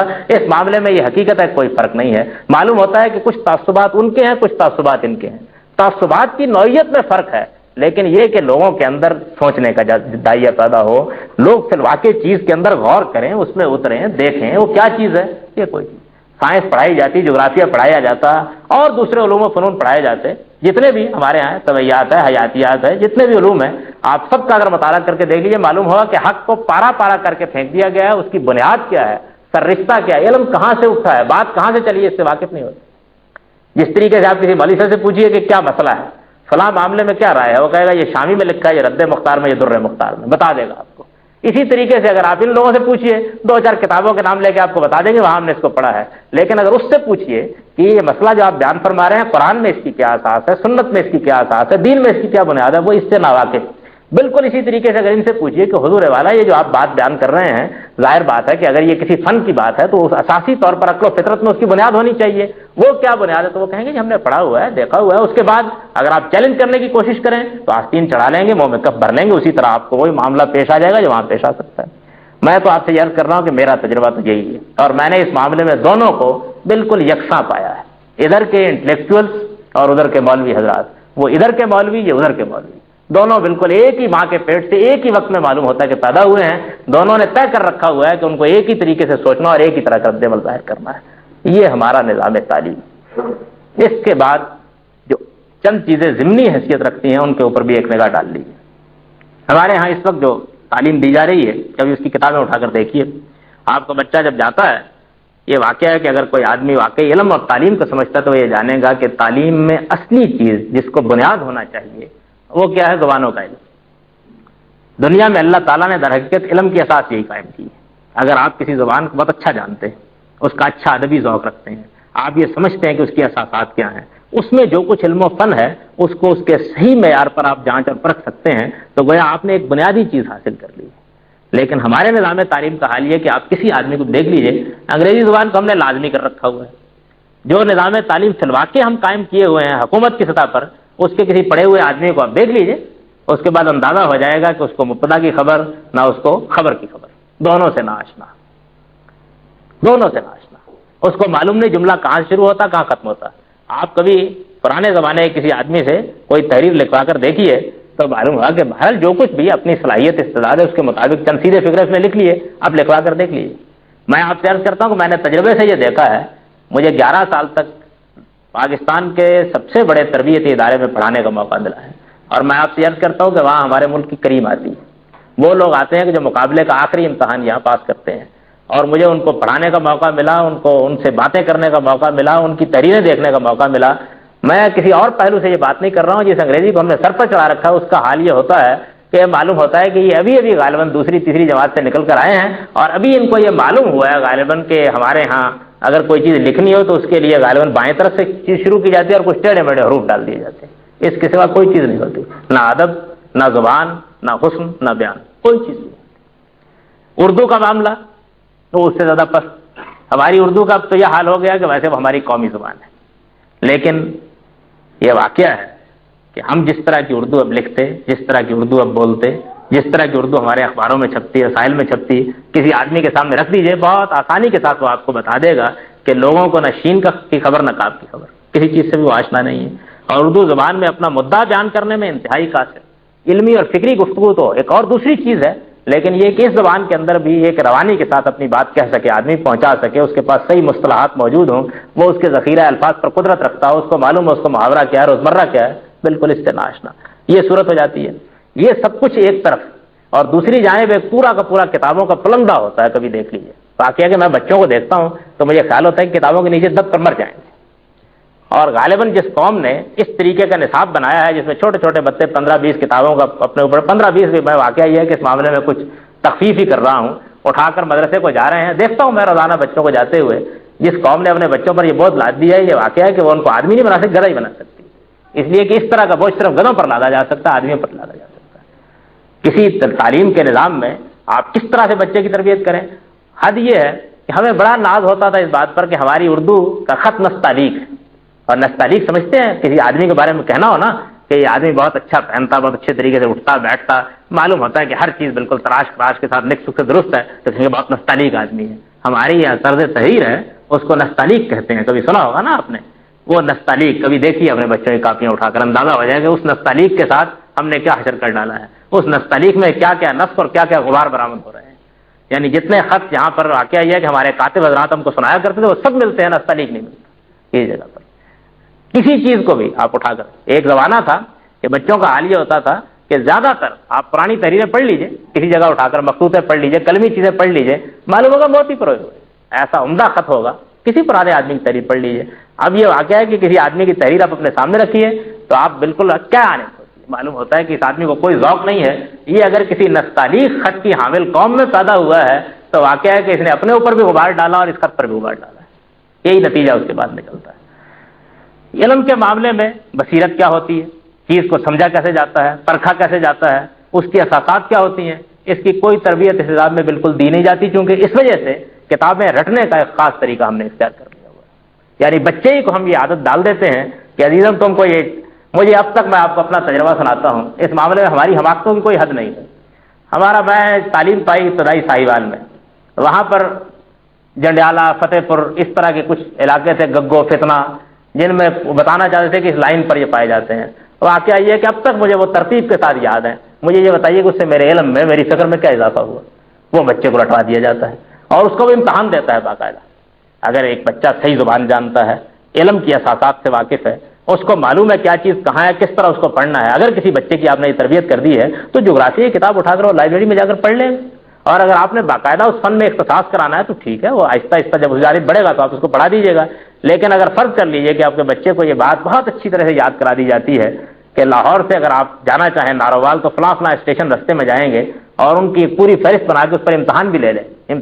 لے لیں، تو اس سے مجھے یہ بتائیے کہ علم و فن کی کون سی خدمت ہو جاتی ہے؟ اور بچوں کو آپ دیکھ لیجئے تو ان کو جس طریقے سے وہ کتابیں ان کے ذہن میں ڈالی جاتی ہیں، اس کے بعد ان پر غور کرنے کا کوئی داعیہ پیدا کرنا ان میں ناممکنات میں سے ہو جاتا ہے۔ میں نے تجربے سے دیکھا ہے کہ ناممکنات میں سے ہو جاتا ہے۔ آپ اگر ان کو یہ سمجھانا چاہیں کہ چیز سمجھی ہو جاتی ہے، وہ عادی اسی کے ہو جاتے ہیں، تو وہ آپ کی طرف آنکھیں کھول کر دیکھنا شروع کر دیتے ہیں کہ یہ ابا جان اور یہ بھائی جان کیا بات فرما رہے ہیں، یہ کوئی اجنبی سی دنیا ہے، ہم کو تو یہ بتایا گیا کہ یہ صفحہ ہے بیٹے، اس کو آپ نے مین ون یاد کرنا ہے، اس کے بعد اپنی کاپی میں لکھ دینا ہے۔ پہلے وہ کاپی میں اسی طرح لکھیں گے، پھر امتحان کے پرچے میں اسی طرح سے لکھ دیں گے۔ ان کو بعض اوقات یہ معلوم نہیں ہوتا کہ وہ کیا لے رہے ہیں، کیا دے رہے ہیں، کیا چیز پیش کر رہے ہیں، ان کا کیا فہم ہے، انہوں نے کیا اس کو سمجھا ہے۔ یہ ہے کہ آدمی کے اندر اپنی ذہانت ہے، اپنا فکر ہے، میں اس کی بات نہیں کر رہا، وہ ہر جگہ لوگ پیدا ہو جاتے ہیں، علی گڑھ محمد علی جوہر پیدا کر سکتا، اور ہمارے یہ مدارس جن کو آپ دیکھ رہے ہیں یہ شبلی روحانی پیدا کر سکتے، یعنی یہ تو ہوتا ہی ہے۔ لیکن یہ کہ مستثنیات کی بنیاد پر کبھی کسی نظام تعلیم کی اساس قائم نہیں کی جا سکتی۔ اتفاقات دنیا میں ہوتے رہتے، اور اتفاقات ایک ایسی چیز ہے کہ جس معاملے میں پروردگار عالم بہت فراخ واقع ہوئے ہیں، وہ یہ کام کرتے ہی رہتے ہیں۔ لیکن کوئی قوم اپنی تعمیر کرتے وقت کن چیزوں کو اساس بنائے گی، وہ بہرحال اس کے پورے نظام کو سامنے رکھ کے دیکھی جا سکتی ہے، اسی لحاظ سے پرکھی جا سکتی ہے۔ ہمارے نظام تعلیم میں اس کے بعد جو ایک بڑا حادثہ پیدا ہوتا ہے وہ یہ ہے کہ اس وقت جو دنیوی تعلیم کی درسگاہ ہے، یعنی ایک تو بڑی تقسیم ہم نے کر رکھی ہے مذہبی اور غیر مذہبی کی، ان کا حال بھی ہے کہ اس میں انگریزی ذریعہ تعلیم کی اور اردو ذریعہ تعلیم کی پھر الگ الگ، اس سے ہم پھر ایک اور طبقہ پیدا کرتے ہیں، یعنی ایک اور طبقہ پیدا کرتے ہیں کہ جو ایک دوسرے کے ساتھ ویسا ہی بعد المشرقین رکھتا ہے جس طرح کا مذہبی بنیادوں پر تفریق سے پیدا ہو جاتا ہے۔ جس طرح ایک عالم کی بات ایک عامی تک پہنچانا ناممکن کر دیا گیا ہے تعلیم نظام کی اس تفریق میں، بالکل اسی طریقے کی صورتحال اس دوسرے معاملے میں بھی ہو جاتی ہے۔ یعنی وہ لوگ کہ جو اس نظام سے پڑھ کر آتے ہیں، اور ظاہر بات ہے کہ وہ ہمارے ہاں اس کلاس کے لوگ ہوتے ہیں کہ جس کو آپ رولنگ کلاس کہہ سکتے ہیں، یعنی اصحاب اقتدار، اس کے لیے بڑے سے بڑا اہتمام وہ یہاں بھی کر لیتے ہیں، یہاں اس کے اسباب بھی موجود ہوتے ہیں، باہر بھی کر لیتے ہیں، بلکہ اب تو صورتحال یہ ہے کہ یہاں کم کرتے باہر زیادہ کرتے۔ اگر واقعتاً آپ کو اپنی قوم کے اندر کوئی چیز پیدا کرنی ہے تو پھر تو بہرحال آپ کو اس بات کا پورا اہتمام کرنا ہوگا کہ آپ کے نظام تعلیم کے آپ اسی کو اپنا لیجیے، تھوڑی دیر کے لیے غور کر لیجیے کہ انگریزی ذریعہ تعلیمی ہے تو پھر ساری تعلیم گاہوں کو اس بنیاد پر استوار کر دیجیے، تاکہ کم سے کم اس قوم کے اندر اس طرح کی طبقاتی تقسیم تو پیدا نہ ہونے پائے۔ جو قوم اپنی تعلیم میں طبقات کو روا رکھتی ہے اس کے معنی اس کے سوا کچھ نہیں ہے کہ وہ اپنے اندر وحدت کبھی پیدا ہونے دینے کا تصور کرنے کے لیے بھی تیار نہیں۔ تو میرے نزدیک میں آپ سے عرض کرتا ہوں کہ یہ وہ بنیادی خرابیاں ہیں جو ہماری دنیاوی اور دینی تعلیم کے نظام میں آپ اگر ذرا سا بھی جائزہ لیں گے تو بالکل صاف محسوس ہو جائیں گی۔ اگر یہ خرابیاں موجود ہیں اور ہر صاحب بصیرت جانتا ہے کہ یہ خرابیاں موجود ہیں، اور اگر غور کیا جائے تو کوئی آدمی اس کا انکار نہیں کرتا کہ یہ خرابیاں موجود ہیں، تو ان کے ہوتے ہوئے پھر یہ بتائیے کہ افراد کے تزکیے کا خواب دیکھا جا سکتا، امت کے بارے میں یہ تصور کیا جا سکتا کہ وہ شہادت حق کے منصب پر فائز ہو جائے گی، علماء میں اور عام لوگوں کے درمیان کوئی ابلاغ کا رشتہ قائم کیا جا سکتا، دینی تربیت کے لیے کوئی خارجی اہتمام کا تصور کیا جا سکتا، آنے والی نسلوں کے بارے میں کوئی اچھی توقعات وابستہ کی جا سکتی، آپ آخر کیا چیز قائم کر سکتے اور کس چیز کا خواب دیکھ سکتے؟ اگر آپ کے ہاں دیوبندی پیدا ہونے ہیں، بریلوی پیدا ہونے ہیں، اہل حدیث پیدا ہونے ہیں، مسلمان بہرحال پیدا نہیں ہونا ہے، تو پھر مسلمان کہاں سے برآمد کیا جائے گا؟ یعنی پھر آسمان سے تو نہیں آئے گا، فرشتے تو آ کر یہ معاملات نہیں چلائیں گے۔ اگر ہماری تعلیم گاہیں اور ہمارے نظام تعلیم کے اندر یہ چیز موجود نہیں ہے کہ وہ ان چیزوں سے بالا تر لوگ پیدا کر سکے، تو بعد میں اس بات کے کہنے کے کیا حاصل آخر کہ آپ کو وحدت پیدا کرنی چاہیے، فرقہ بندی سے بلند ہونا چاہیے۔ اور اگر نظام تعلیم کی بنیاد لادینی ہے تو پھر اس کے بعد آپ دین کا پیوند کہاں لگائیں گے اور کس جگہ لگائیں گے اور کس طریقے سے لگائیں گے؟ اور اگر لگائیں گے بھی تو کیا اس کے نتیجے میں وہ بنیاد تبدیل ہو جائے گی؟ کبھی آپ دیکھیے اپنے بچوں سے مل کے اور کبھی دیکھیے تعلیم کے نظام میں جو کچھ وہ تھوڑا بہت جو دین نظر آتا ہے یہ واقعی خارجی عوامل سے نظر آتا ہے۔ تعلیمی نظام کا اس میں کردار اگر متعین آپ کرنا چاہیں تو شاید 2% بھی میسر نہ آئے۔ یہ صورتحال ہے۔ اس صورتحال میں یہ سمجھتا ہوں کہ بہت دردمندی کے ساتھ اس ملک کے ہر شہری کو اور ہر صاحب نظر کو اور ہر سوچنے سمجھنے والے کو، ہر عارف و عامی کو یہ غور کرنا چاہیے کہ ہم اپنے نظام تعلیم کو درست کیے بغیر اپنی ترقی کا خواب آخر کس طرح دیکھ سکتے ہیں، اپنی معیشت کو صحیح خطوط پر کیسے استوار کر سکتے ہیں، اپنی معاشرت کے لیے کیا چیزیں پیدا کر سکتے ہیں۔ صحیح معیشت، صحیح معاشرت افراد سے پیدا ہوتی ہے۔ اگر افراد اچھے موجود نہیں ہیں تو پھر آپ جو نظام چاہے بنا لیجیے، اس کو غارت کر کے رکھ دیں گے۔ مجھ سے ایک مرتبہ کی صاحب نے پوچھا کہ یہ بتائیے کہ اسلام کا نظام کیا ہے؟ تو نظام میں خیر بہت کچھ بتا سکتا تھا، لیکن میں نے ان سے کہا کہ اسلام کا نظام سے کیا مراد؟ کہ نہیں وہ نظام جس کا آپ ذکر کرتے رہتے ہیں، جس کے بارے میں یہ کہتے ہیں خلاف کے راستہ میں قائم ہو گیا تھا، جس کے بارے میں آپ کا خیال یہ ہے کہ وہ دنیا کے اندر خیر و برکت کا ایک بہترین نمونہ تھا، آپ لوگ بتاتے رہتے ہیں کہ اسی کا خواب یہ امت مسلمہ ہمیشہ دیکھتی رہی اور ہم سب اسی خواب کو دیکھتے ہوئے زندگی بسر کر رہے ہیں، وہ کیا نظام تھا؟ میں نے کہا اگر مجھ سے 2 لفظوں میں پوچھو تو وہ نظام در حقیقت سیدنا عمر فاروق کی شخصیت تھی۔ آدمی پیدا کر دیے رسالت مآب صلی اللہ علیہ وسلم نے، اس کے بعد جو کچھ وجود میں آیا وہ دنیا نے دیکھ لیا۔ آدمی پیدا کرنا یہی اصل کام ہے، اور آدمی پیدا ہوتے ہیں بڑے پیمانے پر صرف نظام تعلیم سے، ماؤں کی آغوش کو درست کر دینے سے۔ یہ 2 چیزیں اگر درست نہیں ہیں، ان کا قبلہ صحیح نہیں ہے، ان میں صحیح اصولوں پر ان کو استوار نہیں کیا گیا، تو پھر اس کے بعد کوئی چیز بھی اپنے صحیح منہاج پر قائم نہیں ہو سکتی۔ رشوت رہے گی، بدعنوانی رہے گی، غارت گری رہے گی، ایک دوسرے کی عزت پر لوگ ڈاکے ڈالتے رہیں گے، اپنے معاملات کو اپنے طریقے پر انجام دیتے رہیں گے، اغراض کے بندے پیدا ہوتے رہیں گے، اپنی غرض مندیوں کے لیے ملت کا گلا کاٹتے رہیں گے، بے وفائیاں کرتے رہیں گے، غداریاں کرتے رہیں گے، قوم کو بیچتے رہیں گے، ملک کو بیچتے رہیں گے، اپنے معاملات کو سامنے رکھ کر چیزوں کو دیکھتے رہیں گے، اپنے ذاتی مفادات کو قومی مفادات پر ترجیح دیتے رہیں گے، اپنے گروہوں میں بند رہیں گے، اپنی فرقہ بندیوں سے کبھی بالا تر نہیں ہوں گے، اپنے ذات کے حوالے سے سوچیں گے، کبھی قوم کے حوالے سے، ملت کے حوالے سے، اپنے نفس العین کے حوالے سے سوچنے کے لیے تیار نہیں ہوں گے۔ اگر تعلیم درست نہیں ہے تو پھر یہی ہوگا، یہی ہوگا، اس کے سوا اور کچھ نہیں ہو سکتا ہے۔ شاعر مشرق کا وہ مصرع جو آپ دیکھ رہے ہیں، انہوں نے اب سے بہت پہلے سے یہ کہا کہ یہ جو اہل کلیسا نے ہمارے ہاں نظام تعلیم قائم کیا ہے، ایک سازش ہے فقط دین و نبوت کے خلاف۔ میرا خیال یہ ہے کہ اس سازش کے جال میں ہم پوری طرح پھنسے ہوئے ہیں، اب تک بھی اس سے نکلنے کا کوئی راستہ ہم نے تلاش